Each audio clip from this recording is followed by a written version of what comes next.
Friends, இன்றைக்கி நம்ம வீடியோவில் என்ன பார்க்க போகிறோம் அப்படின்னு பார்த்தீங்கன்னா 194J, அதாவது செக்ஷன் 194J.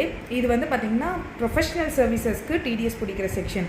ஸோ இந்த செக்ஷன் யாருக்கெல்லாம் அப்ளிகபிள் ஆகும் அண்ட் என்ன லிமிட்டுக்கு மேலே வந்து போனால் இந்த மாதிரி டிடிஎஸ் பிடிக்கணும் அண்ட் எந்த மாதிரி டிரான்சாக்ஷன்ஸ்க்கெலாம் இது அப்ளிகபிள் ஆகும் அண்ட் பட்ஜெட் 2025 அமெண்ட்மெண்ட் கொடுத்துருக்காங்க. ஸோ அது என்ன சேஞ்ச் நடந்திருக்கு அண்ட் அந்த சேஞ்ச் எப்போத்துலேருந்து எஃபெக்டிவ், ஸோ இதெல்லாம் தான் வந்து நம்ம இந்த வீடியோவில் பார்க்க போகிறோம். ஸோ ஃபர்ஸ்ட் திங் அபவுட் இந்த செக்ஷன் அப்படின்னு பார்த்தீங்கன்னா, இது யார் யாருக்கெல்லாம் அப்ளிகபிள் ஆகும் அப்படின்னு பார்த்தீங்கன்னா, ஜென்ரலாகவே வந்து இண்டிவிஜுவல் அண்ட் ஹெச்யூஎஃப் தவிர மீதி எல்லாருக்குமே இது அப்ளிகபிள் ஆகும். அண்ட் இண்டிவிஜுவல் அண்ட் ஹெச்யூஎஃப்க்கு டேக்ஸ் ஆடிட் அப்ளிகபிள்னா அவங்களுமே வந்து இந்த செக்ஷனை வந்து ஃபாலோ பண்ணணும். ஸோ ஜென்ரலாக வந்து டிடிஎஸில் சர்டன் செக்ஷன்ஸ் கொடுத்துருக்காங்க இல்லையா. ஸோ இந்த டிரான்சாக்ஷனுக்கு இந்த லிமிட் தாண்டுச்சுன்னா டிடிஎஸ் பிடிச்சி கவர்மெண்ட்டுக்கு கட்டணும் அப்படின்றது. ஸோ டு பி ப்ரிசைஸ், இப்போ எந்தெந்த மாதிரியான இதுக்கு வந்து இது அப்ளிகபிள் ஆகும்னு பார்த்தீங்கன்னா, இது எதனா ஒரு டெக்னிக்கல் ஃபீ பே பண்ணுறாங்க, இல்லை ஒரு ப்ரொஃபஷ்னல் ஃபீ வந்து பே பண்ணுறாங்க. லைக் ப்ரொஃபஷ்னல் ஃபீனா அட்வொகேட்க்கு, சார்ட்டர்ட் அக்கௌண்டன்ஸ்க்கு and any other person working in a professional capacity. ஒரு கன்சல்டண்ட்டாக ஒர்க் பண்ணுவாங்க, அவங்க வந்து ஒரு ப்ரொஃபஷ்னல் சர்வீசஸ் ப்ரொவைட் பண்ணுவாங்க. அந்த மாதிரி இருக்கவங்களுமே வந்து இந்த ப்ரொஃபஷ்னல் கேட்டகரியில் தான் வருவாங்க. ஸோ அந்த மாதிரி வரவங்க தென் ராயல்ட்டி பே பண்ணுறாங்க, நான் கம்ப்ளீட் ஃபீஸ் என்ன பே பண்ணுறாங்க, அண்ட் டேரக்டருக்கு fees, commission or anything அது தென் சேலரி பே பண்ணுறாங்க. ஸோ இதெல்லாமே வந்து பார்த்திங்கன்னா ப்ரொஃபஷ்னல் சர்வீசஸாக தான் கன்சிடர் ஆகும்.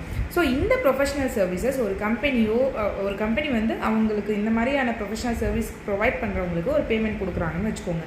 அது வந்து கரண்ட்டாக இருக்க லிமிட் அப் டு 31 March 2025 என்னன்னு பார்த்தீங்கன்னா, ஒரு 30,000க்கு மேலே போகுது அப்படின்னா டிடிஎஸ் வந்து பிடிச்சிட்டு தான் கொடுப்பாங்க. ஸோ இப்போ வந்து 30,000க்கு மேலே போகுது அப்படின்னா இன் கேஸ் ஆஃப் டெக்னிக்கல் ஃபீஸ்னால் மட்டும் 2% டிடிஎஸ் பிடிப்பாங்க. அதர் தேன் டெக்னிக்கல் ஃபீ வந்து இந்த ராயல்ட்டி அண்ட் ப்ரொஃபஷ்னல் சர்வீசஸ் இந்த மாதிரி இருக்கிறதுக்குலாம் வந்து அப் டு 5%, 10% வந்து டேக்ஸ் பிடிச்சிட்டு தருவாங்க. ஃபார் எக்ஸாம்பிள், ஒரு ஆடிட் ஃபீ வந்து கொடுக்குறாங்க கம்பெனி அப்படின்னா 50,000 வந்து இருக்குது அப்படின்னா அதில் வந்து 10% 5,000 வந்து ஹோல்ட் பண்ணிவிட்டு அது நேராக கவர்மெண்ட்டுக்கு கட்டி இவங்க பேனுக்கு ஃபைல் பண்ணிடுவாங்க.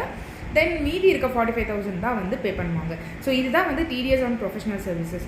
ஸோ இப்போ வந்து என்னென்னா, இது வந்து பட்ஜெட்டில் வந்து ஒரு அமெண்ட்மெண்ட் கொடுத்துருக்காங்க. ஸோ இப்போ இருக்க த்ரெஷோல்ட் லிமிட் 30,000 வந்து நெக்ஸ்ட் இயர், தட் மீன்ஸ் 1/4/2025 பார்த்தீங்கன்னா 30,000 மேலே பேமெண்ட் போனாவே வந்து நம்ம டிடிஎஸ் பிடிச்சிட்டு இருந்தோம் இல்லையா.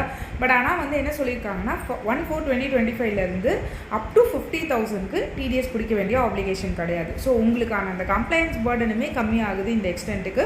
ப்ளஸ் இப்போ வந்து நீங்கள் ப்ரொஃபஷனல்ஸ்க்குமே வந்து இது ஒரு கேஷ் ஃப்ளோவை பெட்டராக இருக்கும் அப்படின்றதுக்காக. ஸோ இதுதான் வந்து பார்த்தீங்கன்னா மேஜராக கொடுத்துருக்க அமெண்ட்மெண்ட். ஸோ இது வந்து 1/4/2025 அப்ளிகபிள் ஆகும். ஸோ யாரெல்லாம் வந்து ஆல்ரெடி